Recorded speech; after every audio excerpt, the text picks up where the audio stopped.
Before we get this kicked off, I'd like to give a usual thanks to my Patreons, Comatose, Nomadic Raven, and Vivian Aldrin. If you'd like to support me monthly without having to let half of it go to another company, and also get my final script drafts before any video releases, you know where to find it. You know, there's this new live-action Transformers movie coming out, and I saw a section of the trailer over Twitter.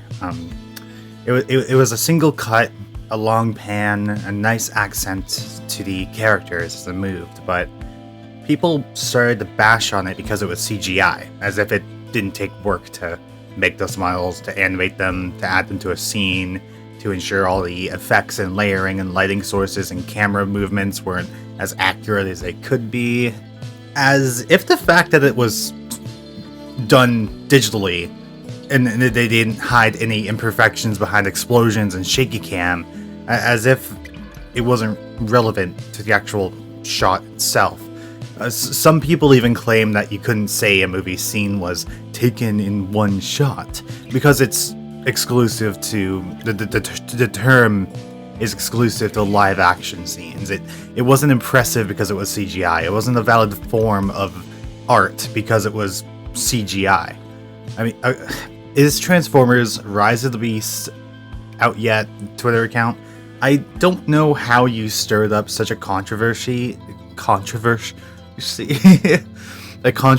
just by being excited about something, but thank you for giving me a good segue. Art. Defined as something that is created with imagination and skill, that is beautiful, or that expresses important ideas or feelings. This is just one definition of art that's used, but you have things like poems, paintings, scriptures, sculptures, drawings, novels, and entire series, and some people will consider movies the most advanced form of art currently.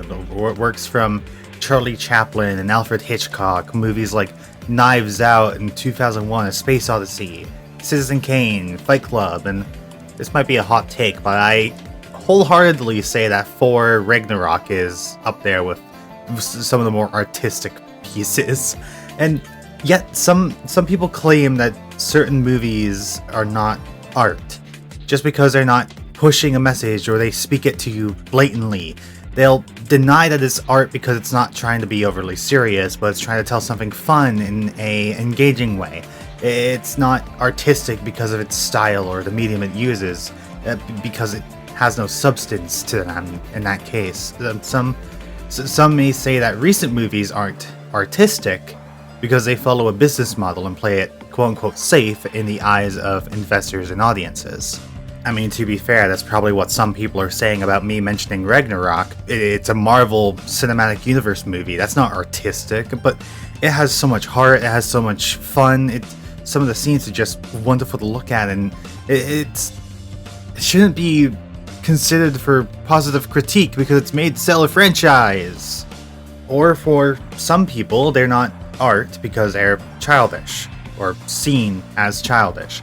Graphic novels can be artistic, but can't be art to a vocal amount of critiques just because its medium is essentially a comic book. It's not mature enough for them. Anime isn't an art because its medium because of its medium and target demographic.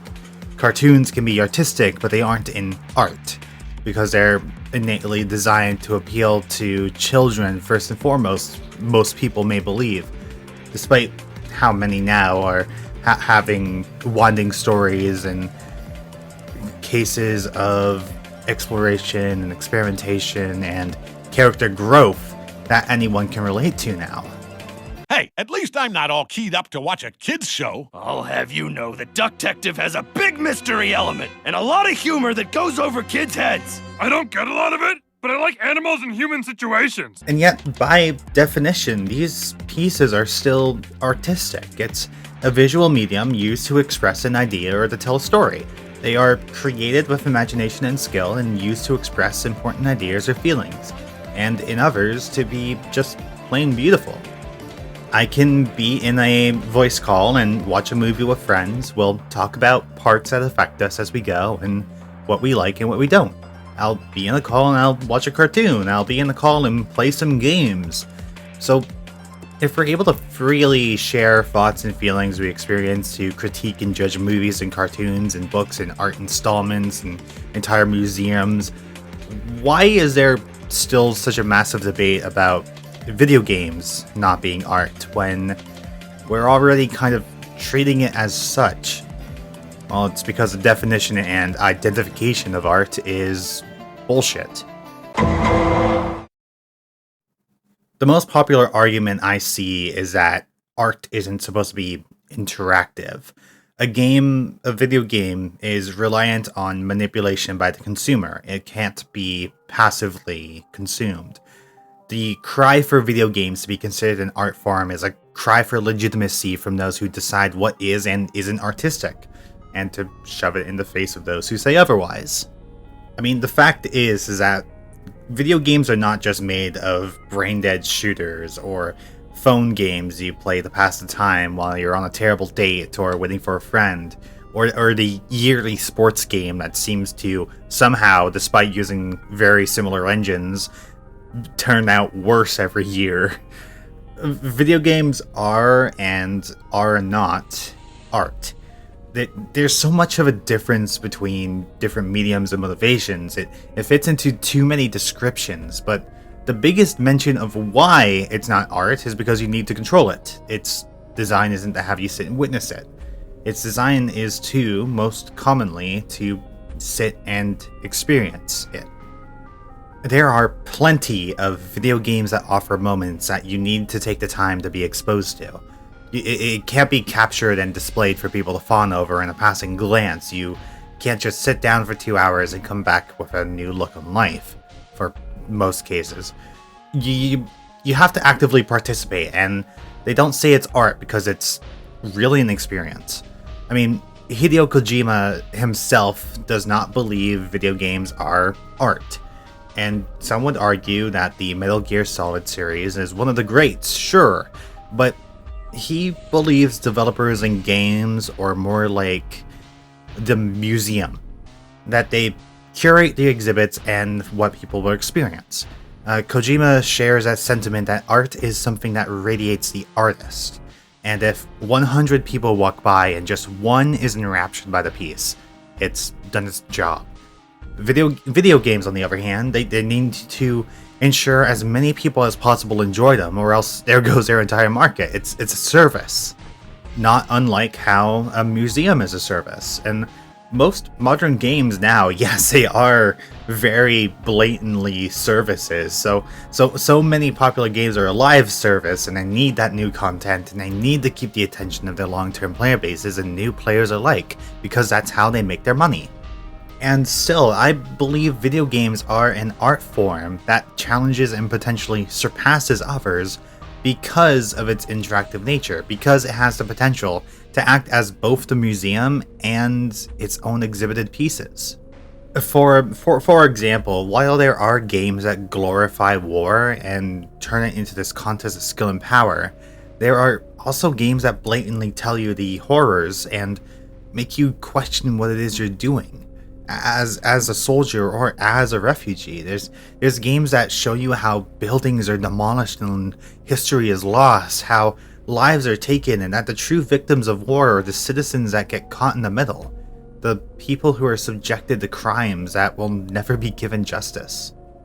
While you could watch a movie or you could watch a Let's Play, the biggest difference I think between just baseline movies and between playing the video game or watching someone play the video game is that the game has more of an agency. With a movie, you kind of just watch everything unravel. You watch everything happening and go, oh no, that's so sad. But when you're playing for a video game or watching someone do it, you get to see the hesitation in someone's controls, and you take that time to think of different ways when it's something that you really don't want to do.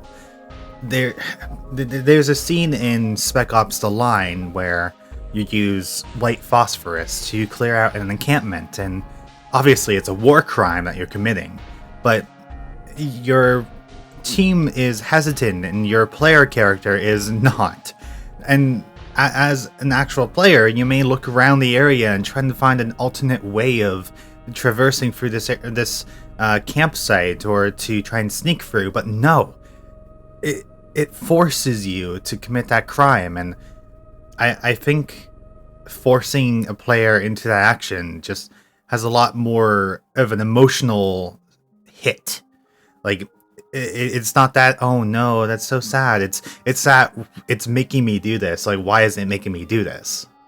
In their own special way, video games are able to connect with the player a lot closer, in my opinion, than other forms of media, because you are taking that direct control. Video games are able to make you feel more intensely for the situations.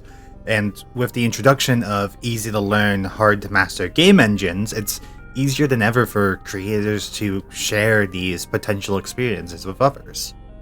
For instance, RPG Maker. I know it seems like I bring up RPG Maker in every other video, but it's been utilized to enter so many different worlds of game creation and storytelling. We've been given, I would call them masterpieces, like Off and Amori and The Crooked Man, The Witch's House, Ebe, Corpse Party. Okay, maybe not so much a masterpiece there, but Yume Nikki, that's one of the most influential games. The Lisa series, Hello Charlotte, Fear and Hunger, Aooni, One Shot, Palm Gets Wi-Fi. Okay, Palm Gets Wi-Fi is more of a comedy, but it's still a lovely experience. It's still a story someone wanted to tell in a fun and entertaining way.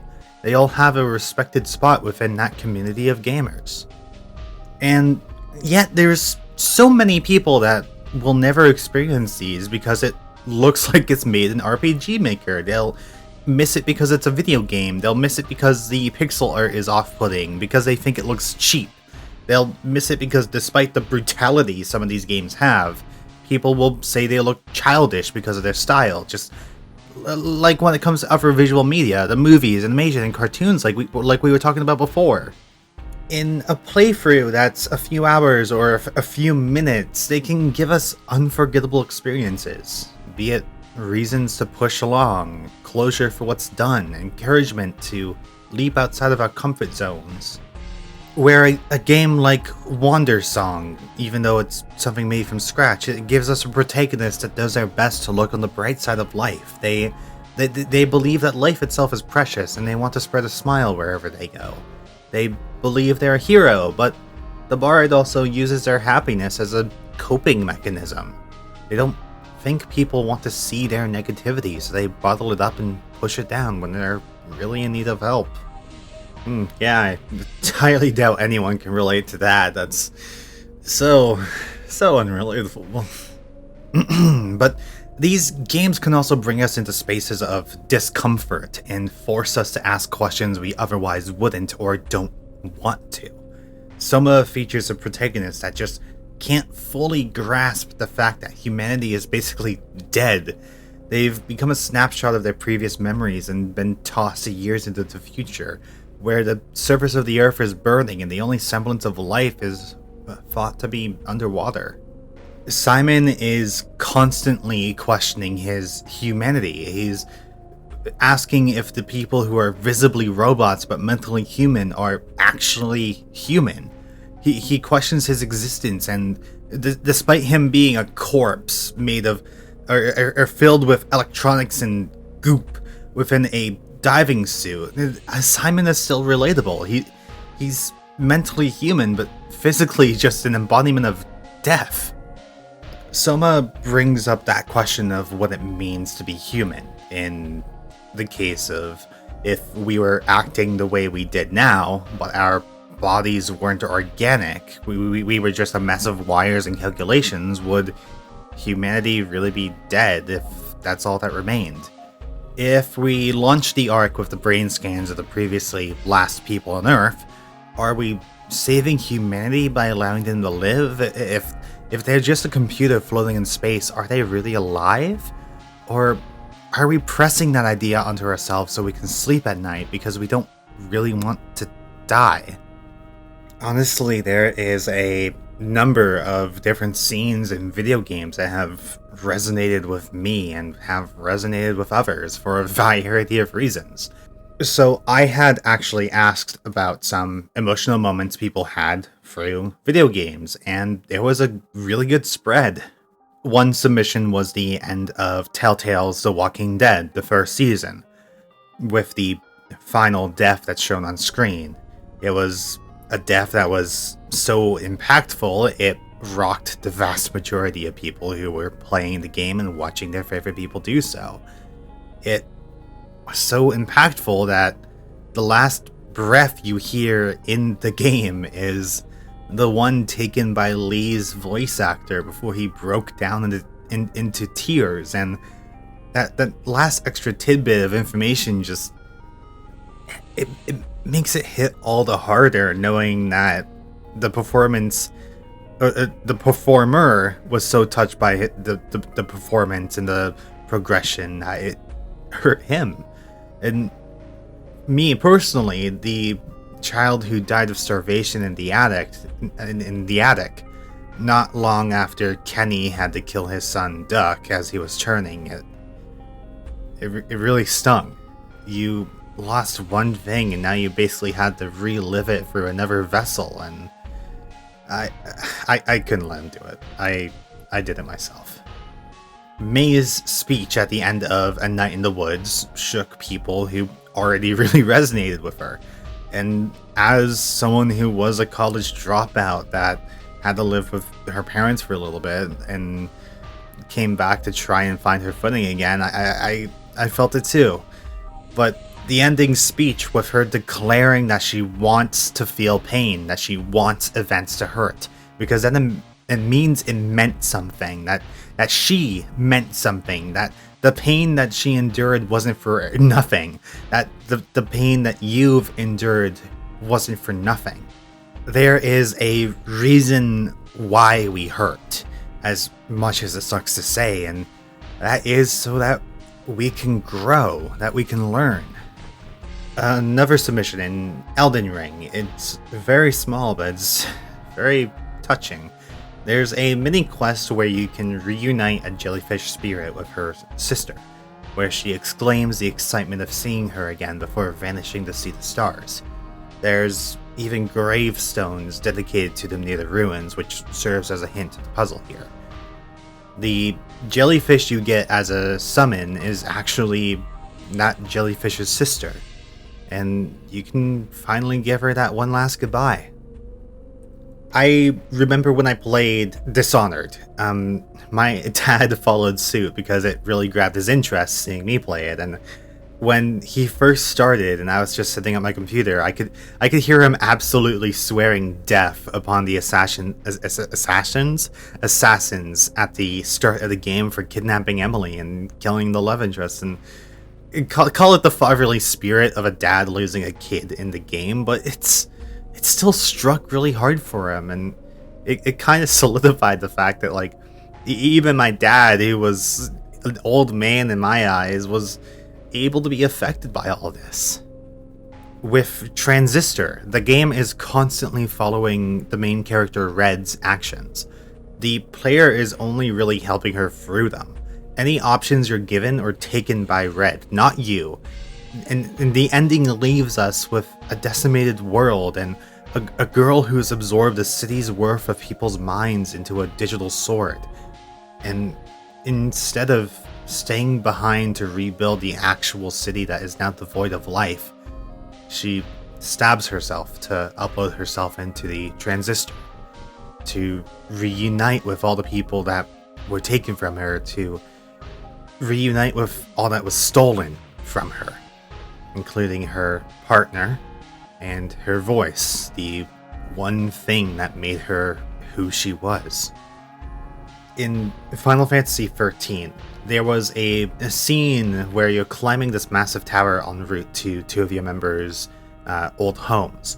They're so excited to reach it, but the town is ruined by time itself when you do reach it. Not through combat or conquest, just the lack of care from anyone for so long, as if whoever remained one day just simply left and never looked back again. There's also Final Fantasy XIV. There's a character who was disowned by his father, and when he confronts him, his dad says that he's proud of him, and that he loves him, and that was the only time that the submitter had cried over a game, and I get it. That's something that a lot of people will never hear because of one reason or another, be it loss or misconnections or just the fact that people fall into that trap of toxic masculinity and don't express their feelings when we really need it. And as another submission for Final Fantasy XIV, there's a cutscene near the end of Shadowbringers, and one line that it started with: "If you had the strength to take another step, could you do it?" It was enough to keep the submitter from taking their own life, and a time where such a thing was being considered, and I'm proud of them for showing off the strength they had left. I'm proud of them for taking that one extra step, for showing that they still had that strength, and they have the strength to continue walking forward, and I'm really glad they're still around. There's some walking sims like Gone Home or Dear Esther that are dedicated to making you feel for the protagonist and its other characters. The entire focus is the story at hand and the way that we react to newfound knowledge and the way that we connect to their experiences.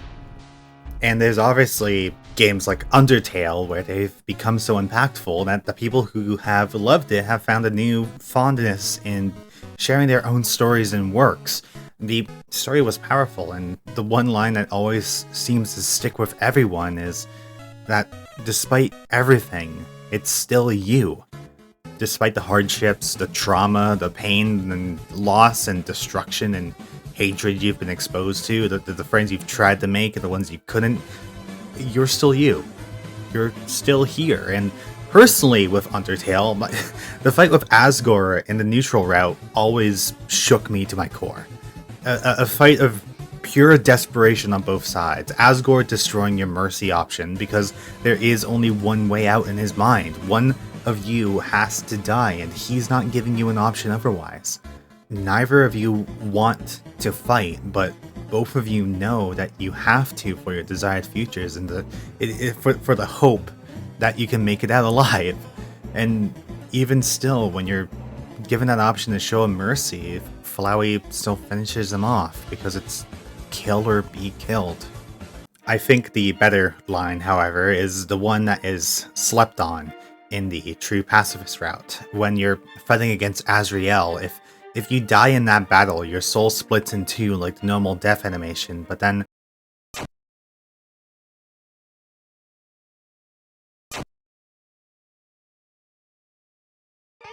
it refused. I mean, it's a play on the fact that it's saying, no, I refuse, and also it refused. It's cute, but again, despite everything, you're pushing your hardest, and you wouldn't dare to let your old friend down. You're bringing him back, and you're doing it whether he wants it or not. And even in his last attack against you, your health is brought down to a single point, then 0.1. 0.01, 0.001, and no matter how much they push against you, no matter how battered and bruised you become, you're determined. And I love that.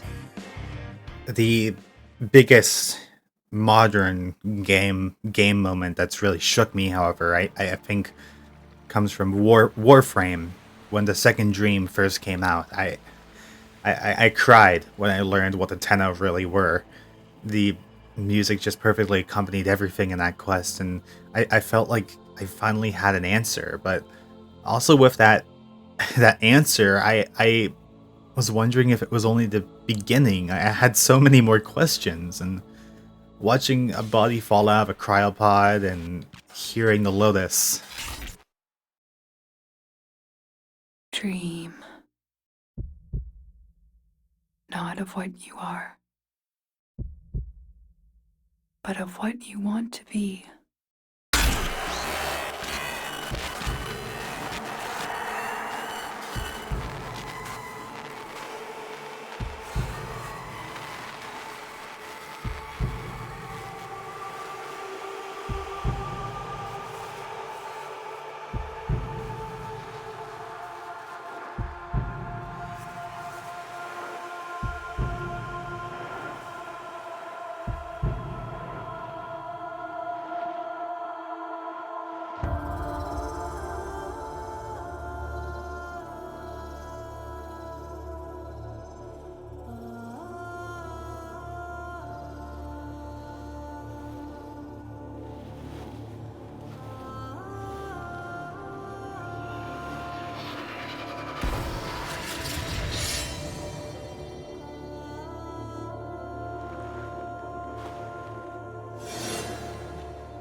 That line still shakes me. It still sits with me like years later, and it made me tear up again when I replayed the quest line for footage in this video, and watching everything just play out, it was surreal for me. Watching as that single touch to your warframe brings it back to life, and watching as the stalker physically questioned if he was actually able to kill you, if he wanted to, if he was one of you, and having Hunhow just continue to push him into that anger that he's been experiencing this whole time, when he too has now seen the Tenno and what they really are. Seeing the Lotus for the first time, the woman who's been guiding us this entire time and giving us everything that we've needed, and having her gently bring us back into that waking reality that this is what we are. What we are is just a kid. What we are is just a kid all along, and a kid puppeting a metal war machine who had been in a space traveling accident and touched by the void. A kid who had to survive with others as the adults on their ship turned mad and tried to kill them. A kid that nearly wiped out an entire civilization because they were scared of them. A kid that, as a Tenno, had been hidden away from war just to be thrust into another one out of greed and necessity. I started playing Warframe in November of 2013, and while I've been on and off over the years, when the second dream dropped in December of 2015, my friend and I were already talking about what the Warframes were, and we finally had an answer. And still, it felt like it was only the beginning. Even though you're able to go back and replay the missions, there is nothing that will recreate that initial experience I had the first time I played it. These moments are artistic. They're something beautiful, created by the hands of another, but as much as I went on about Warframe's Second Dream Quest or Undertale's Determination, there's one game that really caused me to start making this video script. There's one game that launched my original review of it into talks of art and emotional moments, and that game is Rakuen, a RPG Maker title released back in 2017 and made by Laura Shigihara. And this is where I'm going to go into full spoiler territory, so you've been warned as per usual. So Rakuen was a game about helping people, and in the end, a game about letting go. It follows a boy hospitalized for his cancer treatment and his mother coming to terms with his story by following through it in a fantasy world.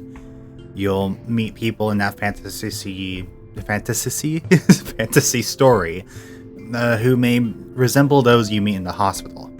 The entire goal for the game is to collect these pieces of a song for this forest guardian so that he may grant you a wish. Rakuen was a game that helped me remember what it was I loved about AA and indie games. AAA games don't often get the chance to explore intense emotional moments or ones that resonate harder with a player. If they do go into those subjects, many times they have to worry about taking things too far and alienating the majority of the player base, because as a service, they need to appeal to as many people as they possibly can, and appealing to as many people as you possibly can oftentimes means you can't talk about depression or anxiety or serious fears, mental problems in general, because you'd isolate some of an audience who don't feel like they want these in their games or just don't want to engage in them. But Rakuen, it didn't pull any punches. The problems that were faced were very real, and despite a lack of relatability to some of the subjects, they were still really emotional. They hit you like a damn truck. For instance, Gemma is the wife of Winston and is in a coma. Her ring suddenly goes missing, but is returned after the boy discovers someone sneaking through the halls.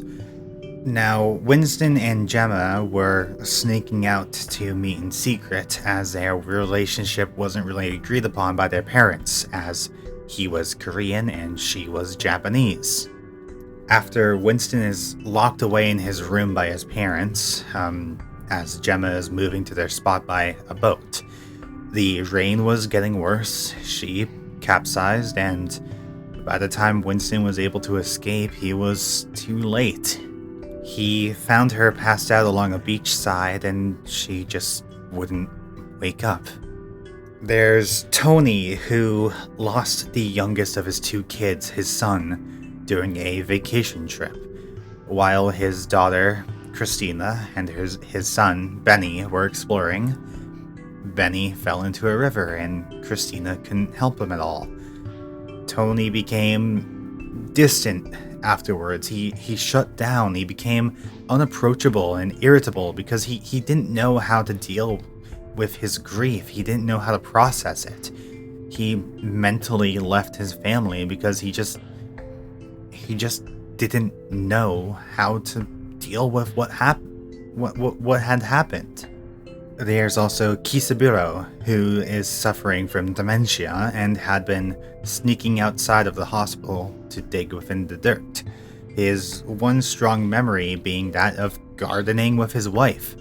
He was unable to be properly assisted by his family and had to be hospitalized, and even his Rakuen counterpart suffers from dementia and had continuously planted his wife's favorite flowers as she sent them downriver. There's also Sue, who was meaning to meet up with her friend, a stray dog, but had gotten taken away from her school and her home by her mother to avoid her abusive father, and now she is so sick that she's become bedridden. And over time, with just the passing of time and with her medications, she completely forgot who she was supposed to meet.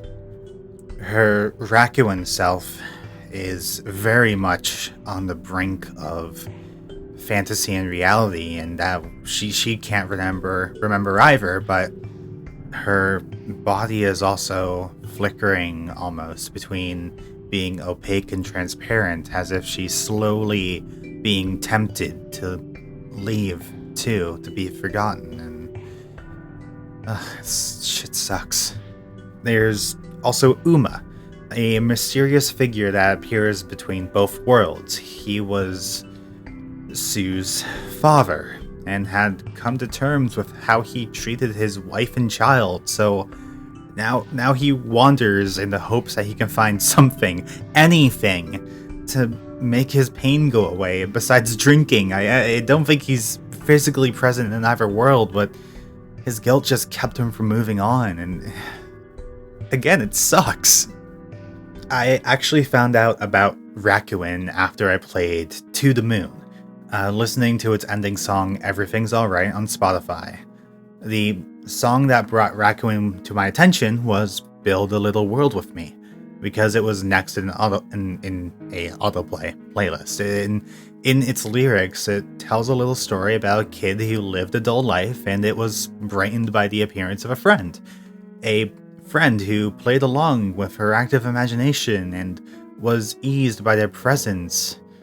Sue was a girl with very little strength, assumably from her medications and conditions, but the boy, your player character, doesn't care about that. They became close friends, and that friendship is exemplified by the boy earning a marble after each story beat. So you get to take that marble, and the first thing I did was go to give it to Sue so she can add it to her collection. And Build a Little World With Me was a goodbye.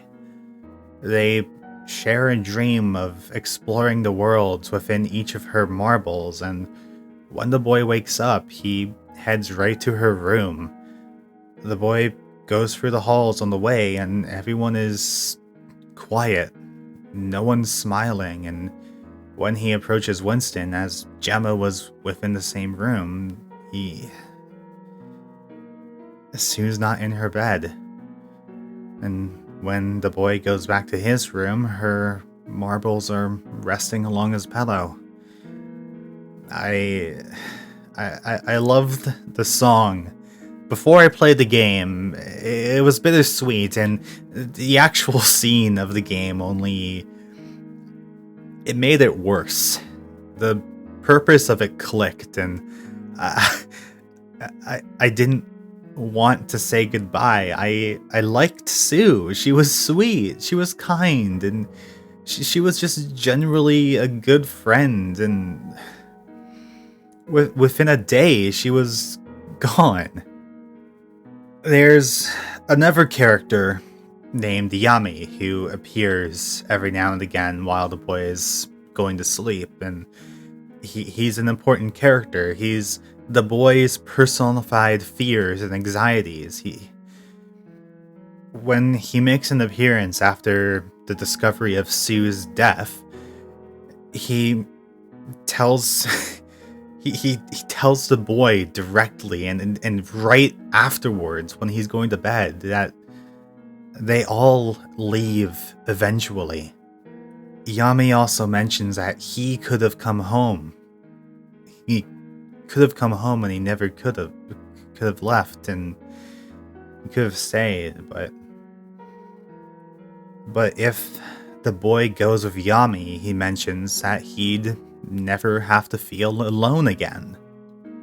With nobody else really in the hospital for him, he says yes and goes with Yami. And after that segment, we're brought into a play style with the mother, and we get to learn about the boy's story now, where his father had accepted a call into work one day at a nuclear reactor plant, and hours later, the boy's school called about him and mentions that he's not feeling well, and they bring him to the hospital, and he was confirmed to have cancer.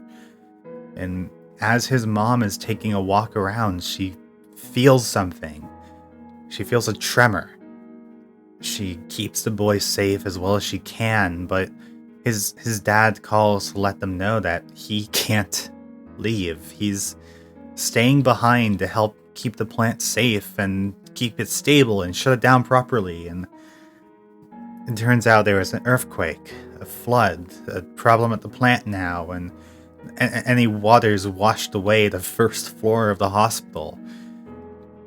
The boy's dad was a hero, but he lost his life protecting others. When Yami had mentioned everybody leaves eventually, he could have come home. He's talking about his dad. He could have left the power plant. He could have let the other workers take the load of it all. He was given that opportunity to go and be with his family, but he said no. The constant exposure to the radiation killed him, and if he had just said yes and had gone home, he would have still been alive. After a bout of treatment, the boy asks if he's dreamed what happened to his dad, and his mom confirms that it wasn't a dream. She promises him there that she'll be there for him, but the boy asks who's going to be there for her. Fucking hell, why did they have to ask the real questions? Yami gives him another little earworm. When you're asleep, you don't feel lonely. After the loss of his father, the stress of the chemotherapy, and the additional loss of his only real friend at the hospital, the boy just couldn't keep fighting. He knows he's all messed up inside. He knows he's weak, that he's really sick, and he's not any kind of hero for trying to fight cancer. He's tired. And when his dad died, he wanted to help his mom as much as he can, because if he was to die, then there's nothing that he can do. He lets his doubts get the best of him, and he just can't keep a positive mind at the end of the game. And his mom knows that she can't help him alone. When she approaches the boy, wrapped in this giant cocoon of his doubts and anxieties, and captured by Yami, Yami's standing right before it. They're trying to talk, but Yami is just shutting down anything that she can say. You have the option to have her sing to Yami as he's in this state, and if you do, the mom tries to sing, but her voice cracks. And god damn it, the little voice acting bit here really helped to make it hit all that harder. Just that sheer attempt, that want just to have it falter within a single little snap.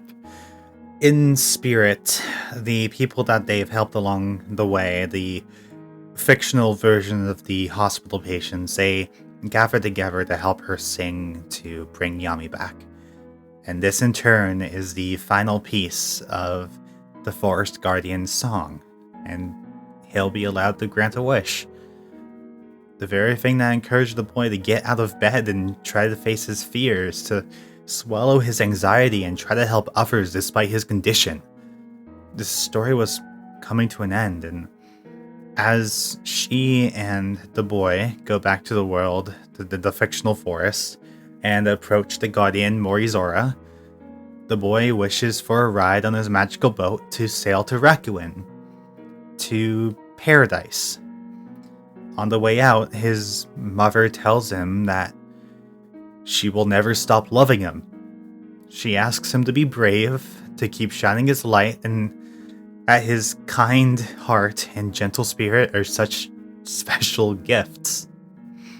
And when she tells him, "I'm gonna miss you so much," when I streamed this back in 2021, I just I snapped.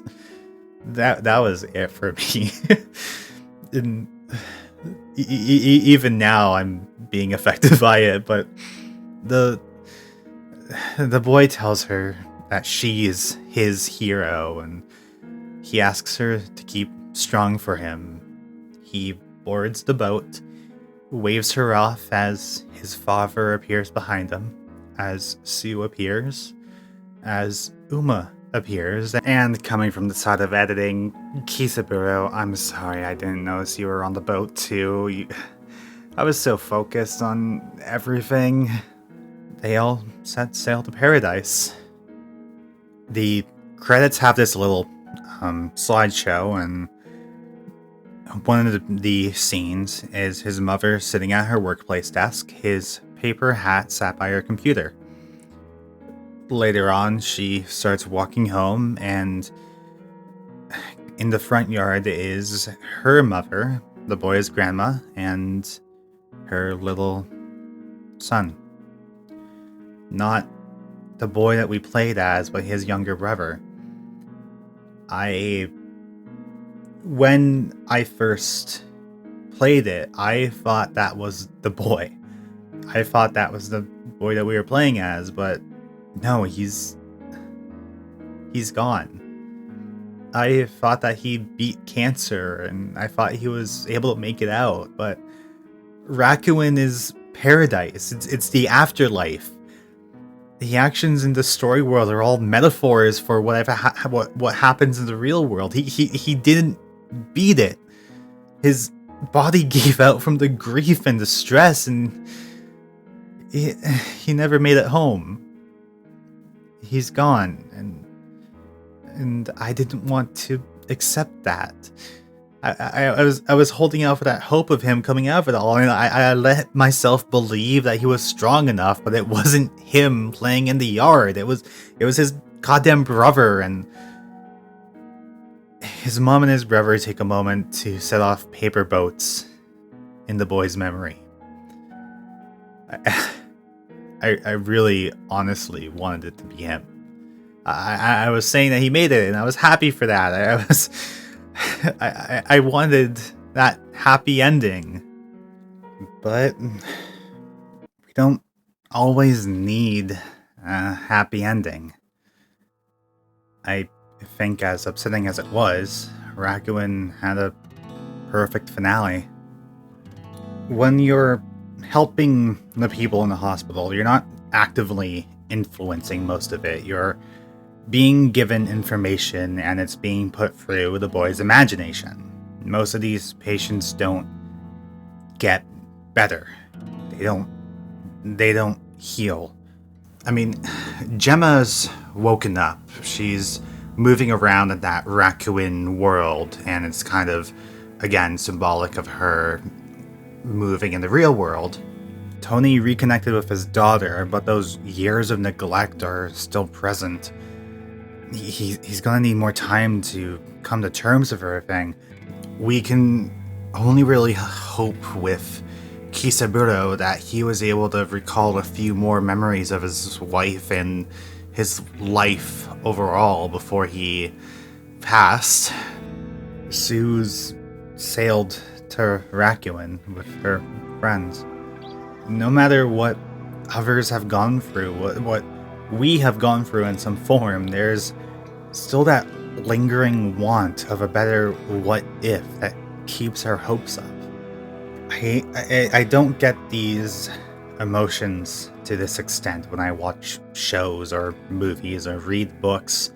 I mean, I'll be scared for a character and hope they get out of things okay if they're in a dire situation, sure, but I really feel so broken about it.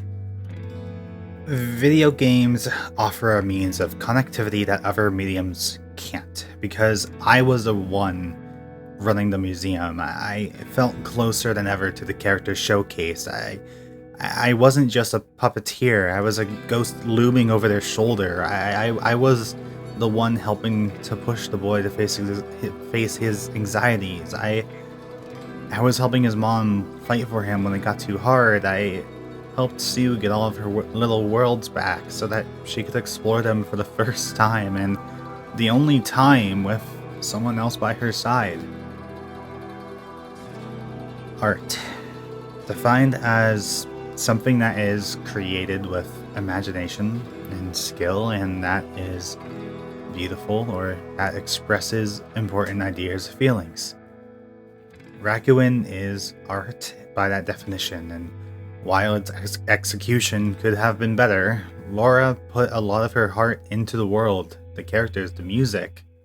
It's brimming with imagination and encourage us to explore ours. It's skillfully made as her first published game. It's a beautiful display of emotions that express an important idea. That emotions fucking suck, but we should let ourselves go through them. The happiness, the anger, the fright, the hurt, that hopefulness that we get, they're all okay. They're what makes us human, and we show them differently. I can admit that Rakuen maybe tried a little too hard to make us feel for everyone, but it didn't diminish the attempt. They were trying to tell a story, and just because a piece of art goes to an extreme and tries to bring forth a reaction or emotion doesn't make it any less important than something that's subtle.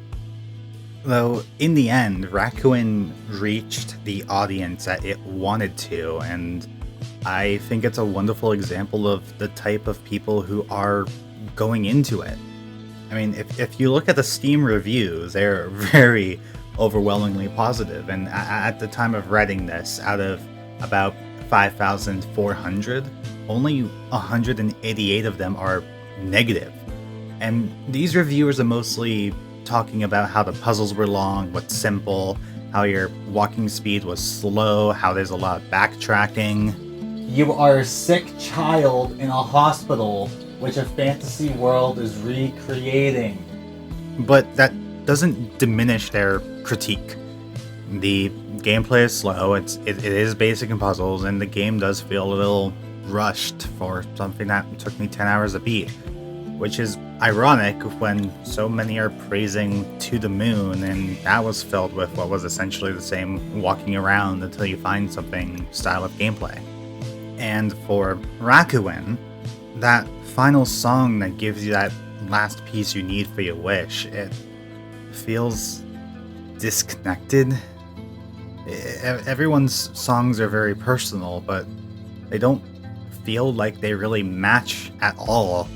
At all for something that's supposed to be one grand song. It feels really disjointed, and everyone is overlapping each other, and it just doesn't make sense. And I get that individually they're nice to listen to, and I get that people call them cheesy, but expressing your love for someone can be cheesy as all hell. But one listed con that caught my eye is that it was depressing. And that alone brings back that idea that AAA games can't touch on these things. I think there is a really good phrase that I like that can relate to the market this kind of sold to. Art should comfort the disturbed and disturb the comfortable. Rakuen wasn't made to sell hundreds and thousands of copies on store shelves everywhere. It was made to tell a story. It was made for Laura to play with some ideas and to properly try and make a video game of her own and to make people feel. It's depressing, but it makes you come to terms with a lot of these ideas and ask questions that you otherwise would never ask. If you had a AAA game and right on the box cover you had a review that said it's depressing, no one's gonna buy that. But that's not who they're trying to sell it to. Rakuen is trying to be sold to the people who want that emotional story, who want that effect of an emotion that they couldn't reach for a while, that want, that hurt, because then it meant something. Because then it means that they mean something. And god damn it, May, I'm bringing back the fucking speech bit. I really think that video games are an art form that exceeds other art forms because it is the museum, the pieces, the movie, the poetry. Others will find a relation and causation and relive pains without realizing it, and it has the possibility to help despite us not realizing it. It can help us think of why this subject hurts us so much. It can help us face something and come to terms that we were hurt. It can bring up the reality to those who haven't yet faced it, thank the gods, but maybe they can help someone in the future who has. Rakuen affected me the way it did because I've seen some of these problems before, and I just kind of let them pass before without thinking about them in detail.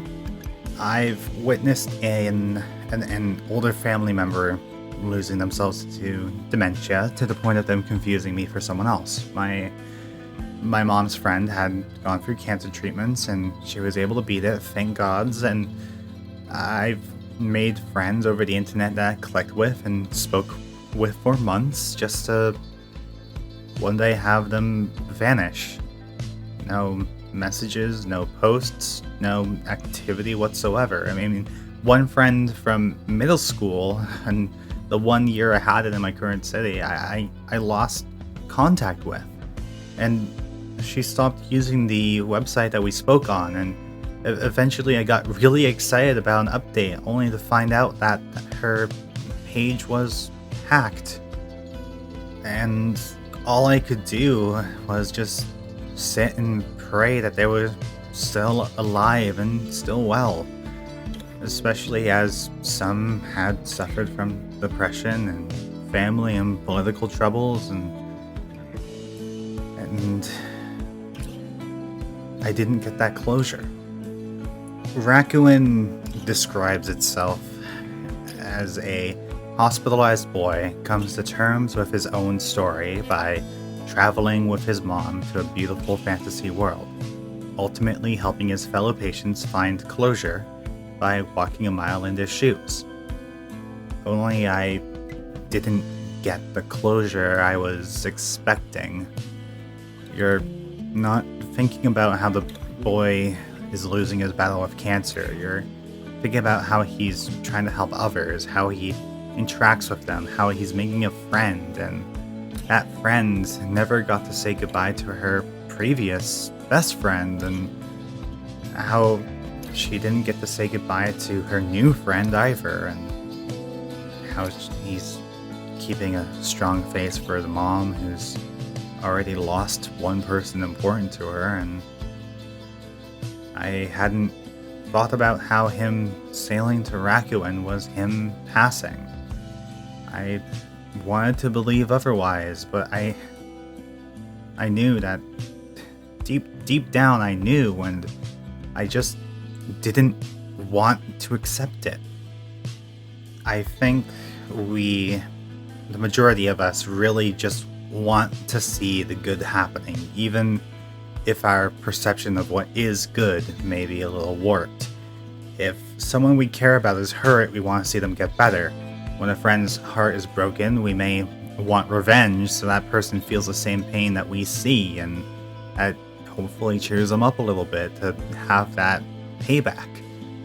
When we're depressed, we may take our new medications in the hopes that we'll learn to fight against our demons, or unfortunately hope that they'll just stop if we fell asleep forever.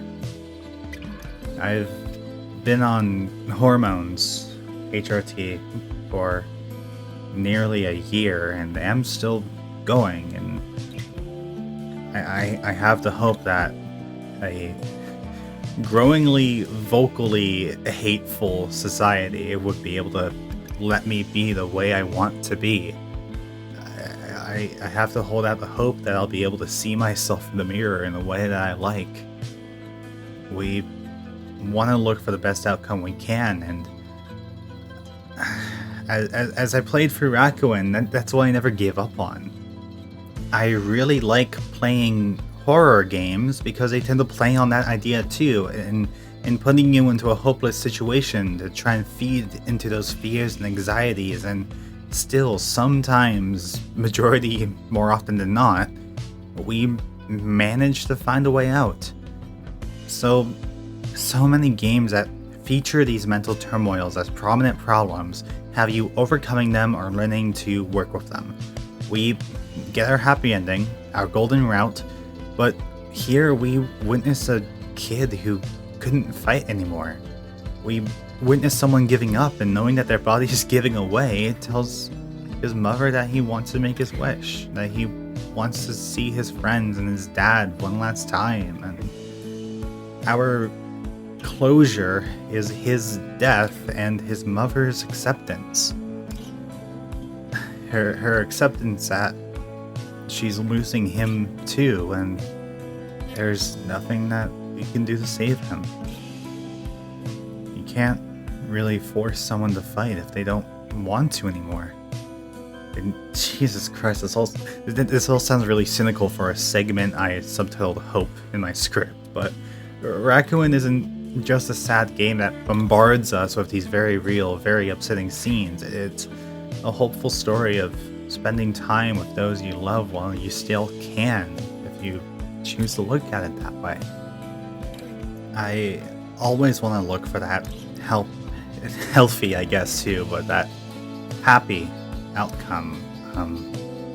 Recently we played Pyre with my friend Vivian Aladrin over on my Twitch, and going through the entire story, it just, both Rakuen and Pyre are games about saying goodbye, and saying goodbye is probably one of the hardest things I have trouble with, and I never want to.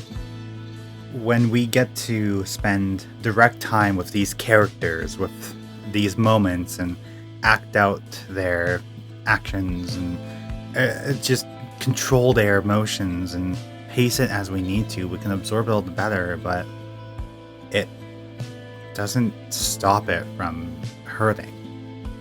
And with me being not always the cheeriest and having my hormonal shifts from my HRT, and after playing Pyre, I had this giant realization that Rakuen, I fell in love with it so much because it made me say goodbye.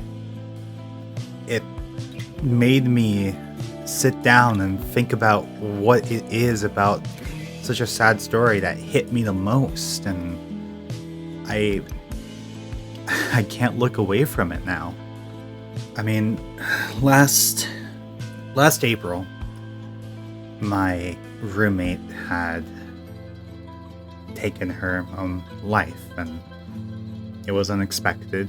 I was shaken by it, and I had the chance to have a moment with her family to properly say goodbye to her with a cleansing, and that was a closure we got from that. And over that year prior, with me trying to grow and trying to distract myself with the entirety of the VTubing and content creation and video games and whatever have you, and just trying to find something to fill that gap of why am I so shook up by this.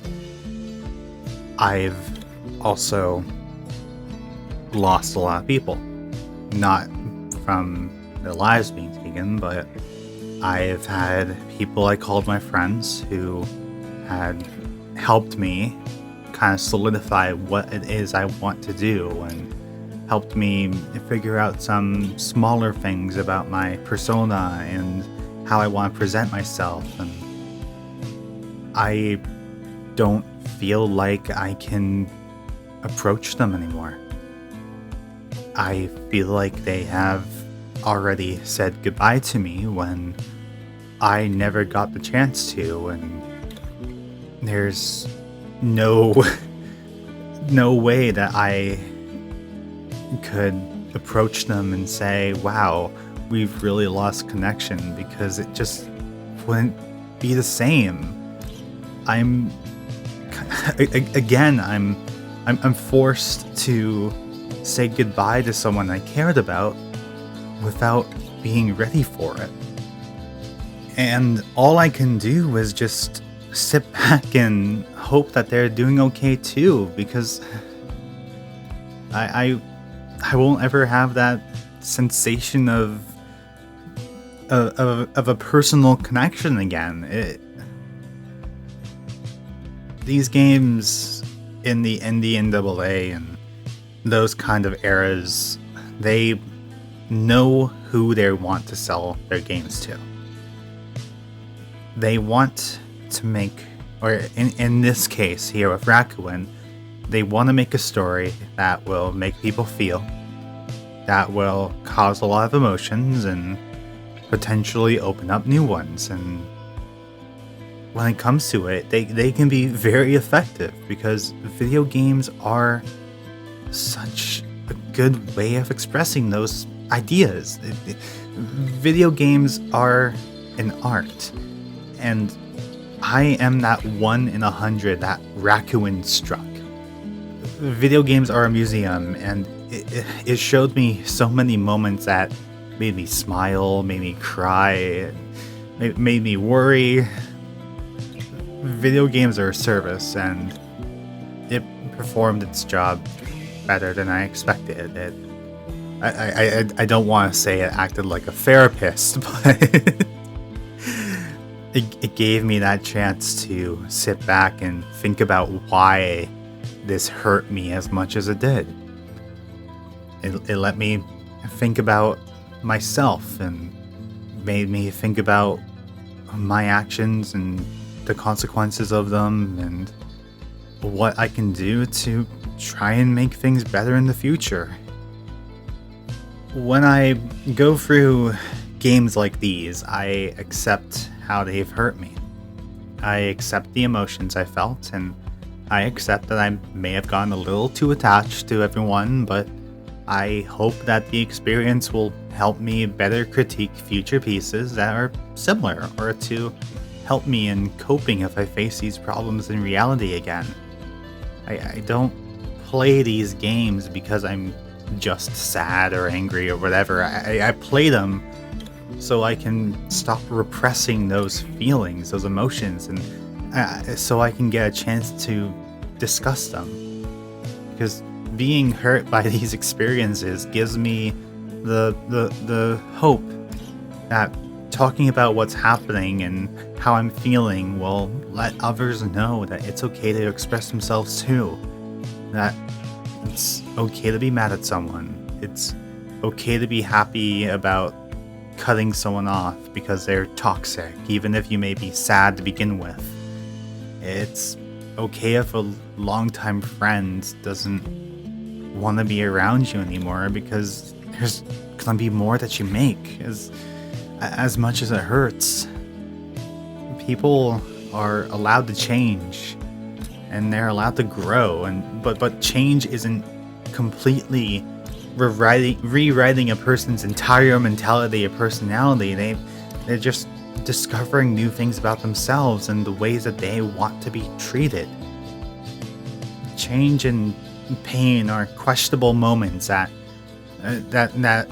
give us chances to ask why it hurts. That give us chances to talk about it and to just hope that in the long run the conversation will help us or someone else, because they don't define us. Emotions aren't something to be kept hidden. They're something to embrace and explore. Some can be really intense, and that's why it's important to recognize that. And if you need help mediating them, or medication, therapy, anything like that, it's okay. Emotions are a part of who you are and how others connect to you, and sometimes they can run rampant, and sometimes we just need a little help. But despite everything, you're still you.